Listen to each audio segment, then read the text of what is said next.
Welcome to Connect Canyons, a podcast sponsored by Canyon School District. This is a show about what we teach, how we teach, and why. We get up close and personal with some of the people who make our schools great. Students, teachers, principals, parents, and more. We meet national experts too. Learning is about making connections. So connect with us.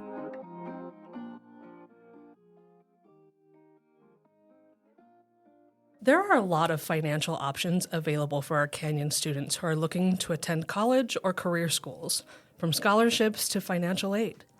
One of those options is FAFSA, which stands for Free Application for Federal Student Aid. That's a lot. So to help us understand what FAFSA is and how Canyon students can benefit from it, I'm joined today by Melissa Baker, School Counseling Program Specialist for the district, and Karen Barnhill, FAFSA Coordinator at Jordan High School. Thank you both for being here. Yeah, thank you for having us. Let's start with the simplest and really most forethought question. What is FAFSA? Melissa, would you like to explain what it is for us? Sure. It's an application that any student can fill out that has a Social Security number. We may talk a little bit later about options for students that don't have a Social Security number. And what the FAFSA does, or the application gives students access to, are Pell Grants, work-study programs, which allow students to work on campus for, normal wages, but that it's federally subsidized. Those jobs are. And then there are subsidized loans and unsubsidized loans that students can have access to. Karen, can you dive a little deeper into that? How is FAFSA used for students? Are we talking textbooks? We're talking about jobs on campus. What are the options when you have a FAFSA? I'm so glad you asked that question. Let me tell you just some of the experiences our students have had. So last year I had a student come and she had done the cosmetology program at CTEC, but she needed one more year. So she was going to Taylor Andrew. She filled out her FAFSA and she got $6,000, even though she only needed $2,000 for the coursework that was left. Mm-hmm. So she gets the $2,000 and that pays for the coursework, but then they give her another $4,000 just for living expenses and expenses she would incur as she goes to school. I had another student, and he was an athlete. He said, I don't need FAFSA. I have an athletic scholarship. I talked him into still applying, and he did, and he got FAFSA. So that went on top of his scholarship, paying for living expenses, transportation, food, things like that. So FAFSA can be used in addition to scholarships. It's not an exclusive, either this or this. You can add it together. Yes, that's really good to know, because I think a lot of times students think of any kind of, collegiate or career school financial aid and think it has to go to textbooks or courses, but it can be used for an all-encompassing experience. That's really helpful. Tell me, what are some of the resources that we as a district provide to help students? Karen, your title is literally FAFSA Coordinator. I didn't even know that was a thing that we had. I love working. I just focus mostly just on FAFSA and making the students and the parents, I work with them both, filling it out, making them aware of deadlines, making sure it gets done on time, actually making sure it gets done. Because every year, March, April come, and parent is here, student is here. Oh, we've decided we want to go to school. We need money. The reality is they've missed most of their financial opportunities by then. We still have a few left, but we're trying to encourage them to do it early in the year, preferably before the first of the year. Yeah. And also in our district, we have what are called FAFSA completion nights. And so every high school, from our Diamond Ridge Alternative High School to Alta to all of the high schools, every one of them hosts a night where the counselors and USHE representatives and interpreters are there to help parents and students through the FAFSA process.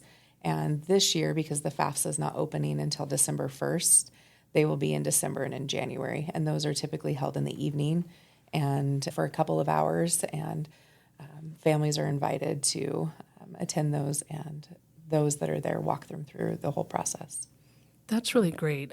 I think anytime you're faced with the idea of filling out a form that has the word federal attached to it, it can be a little daunting. Yeah, for sure. So that's really nice that we have that resource available for parents and students and in multiple languages. That's great. We've thrown around a couple of dates, and applying for college can be such an exciting time, but a confusing time, and you're facing all of these deadlines. Why is it important, do you think, to not only apply for FAFSA as early as you can, but also to apply for college earlier than not? You don't want to wait until you're graduating at the end of May. Yeah, when you apply earlier, you have more options. You know where you've been accepted, and then that's where you can start ensuring that when you apply for FAFSA, that you're working with their individual school financial aid offices. You can then understand what the cost is and what scholarships are out there. Start planning housing and do college tours. The earlier that you do that, the more time you have to plan and to explore, where if we wait until the last minute, there's not a lot of time. And really, when we talk about FAFSA, even leftover money, those that apply earlier are more likely to get some of the pot of the money versus students that wait. I like your point of looking at what's housing like, going and taking a tour of the campus. Even though FAFSA, like you said, doesn't open up until December this year, it's something you need to be considering now. Karen, what's some advice you would have for students and parents who are already thinking about this before that December opening for applications?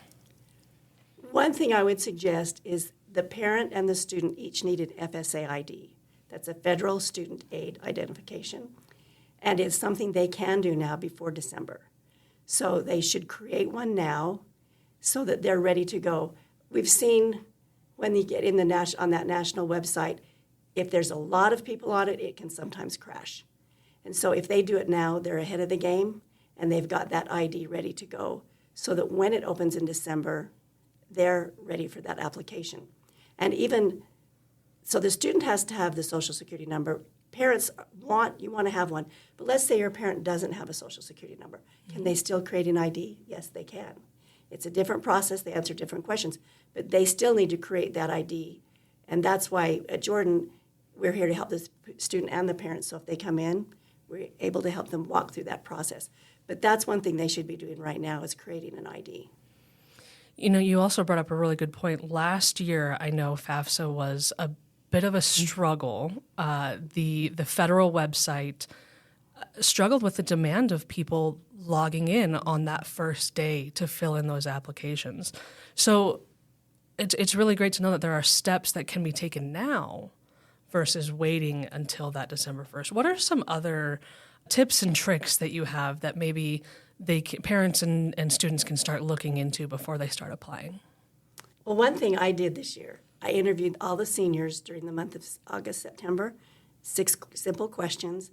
I wanted to know what their interest was, what they were interested in, and where they wanted to go or thinking of. Then I created, I call it, I have a plan card, and identified the application deadline for that school. The school scholarship deadline, some schools require a FAFSA even if the scholarship is not income-based. So I encourage them to make sure they've submitted their FAFSA by that school scholarship deadline. So identify that and also the financial aid deadline. And at the bottom, I go the Utah Promise scholarship. And the deadline is different for each school. So I've listed on there, if you're going to this school, make sure your FAFSA is submitted by this deadline, because every year I'll have students come in the spring, they fill out FAFSA, they get money, but they miss the Promise deadline. And you could explain what the Promise Scholarship is? Yeah, so if a student is Pell Grant eligible in the state of Utah, our colleges have this agreement that if a student is Pell Grant eligible, then they will cover their tuition in full. Can you explain what Pell Grants are for those who may not know? So a Pell Grant, once a student fills out the FAFSA and all of the tax information is put in or linked to the IRS, they determine whether or not a student is financially in need, more so than other students that are applying. And then the colleges can determine, like, this particular student, based off of their financial need, gets this amount of money. So it could be a partial Pell Grant, which is free money to attend college, or, like Karen was saying, to use for living expenses, or they could receive the full Pell Grant, which this year was $7,395. Yeah. And so that has fluctuated from year to year. But if they're Pell Grant eligible, then that Utah promise is that the higher institution will pay for that tuition. But they have to have submitted the FAFSA before that deadline. And that's what we don't want them to miss. We want them to know what is the deadline, make sure it's submitted by then. Karen, I love these cards and that you've already had this forethought to take these steps with your students at Jordan. That's such a great idea for students and parents even to sit down and say, you know, where do you want to go to school? Or what career field do you want to track? And finding those dates. Is that something that's easy for parents to find, or should they maybe try and talk to their counselors at the schools? It's easy to find. If you do a search online, it's quite easy to find. But still, I think it's helpful to talk to the counselors because I have a student right now, she wants to go to Stanford. And she was in my office, she said, that's my dream school, but how do I afford that money? And so I was able to say, well, you want to fill out your FAFSA, that's required first. Then I suggested the Daniels Scholarship, which can be up to $30,000. And then I said, and there's Quest Bridge that matches any scholarship you get for participating schools, and Stanford is one. So as you meet with your counselor, you're going to get more information than just a deadline. And that's why I think it's really important to take the time to meet with your counselors. Absolutely. A common theme that I'm hearing is it doesn't seem to matter what school you want to go to, what career path you're looking for. If you want to go to Stanford or you want to stay home and go to the U, it sounds like everyone can apply for FAFSA, regardless of their family's income, of their income. For lack of a better term, it's free money, right? It can be, yeah. So the Pell Grant through the FAFSA is the only one that is free money. There are subsidized and unsubsidized loans that could be offered to the student, and just because those are offered doesn't mean you have to accept them. Sure. I can talk from personal experience. I was a first-generation college student, and my parents didn't know how to search for that information and didn't even know where to start. And so being able to talk with a school counselor was where I had to go and where I should have been going because my parents didn't know where to start with that. Yeah. And so I think the more questions that they ask and find out that there's a lot of untapped money out there and scholarships like Karen has referenced, that Utah, we have the Opportunity Scholarship that requires a student to fill out the FAFSA in order to qualify for that specific scholarship. So ensuring that they have all of that information, and really, who doesn't want the chance at free money? Yeah, absolutely. Yeah. We've thrown around a couple of dates. Can we narrow down what dates parents and students need to keep in mind for FAFSA applications this year? Yeah. Well, December 1st it opens, but like the deadline for BYU is December 16th. For the University of Utah and USU is February 1st. UVU is March 1st. So it just varies by school. Sure. And that's another thing they could find out. They can go online, but they can also show up at my office, and I'd be happy to help them. And another thing I want people to know is parents think we won't qualify, don't bother.